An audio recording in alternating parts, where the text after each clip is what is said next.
શ્રેષ્ઠ ધર્મ, શ્રેષ્ઠ અધ્યાત્મ, એણે ઉપવાસ કોને કહ્યું છે? એણે ઇન્દ્રિયોના ઉપવાસ કહ્યું છે. ઇન્દ્રિયો કઈ? આંખ, કાન, શ્વાસ, જીભ, મન, આપણી ઇન્દ્રિયો છે. અને એને ઉપવાસ કરાવો. એ કેવી રીતે કરાવીએ સર? આંખ જે છે એને કહી દો બહારની દુનિયા નથી જોવી, ઉપવાસ થઈ ગયો. પોતાની અંદર જો.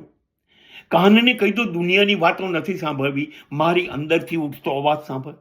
જીભને કહી દો બહારવાળા માણસો સાથે વાત નથી કરવી, ચૂપ રહે બહારના લોકો જોડે, અંદર મારી સાથે વાતો કર.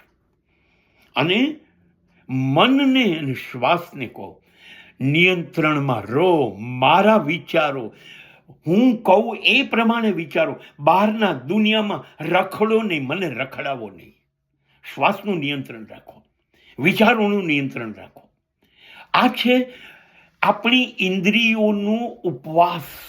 એ લોકો જે રોજ નિયમિત કામ કરે છે એ નથી કરવાનું. મારા માટે કરો, બહાર દુનિયા માટે નહીં. દુનિયામાં નથી જવું, મારી અંદર જાઓ, મને સુધારવા દો, મારી ઇન્દ્રિયો મને મદદ કરો. આ છે ઇન્દ્રિયોનો ઉપવાસ, અને એને ધર્મ અને અધ્યાત્મ કહેવાય છે.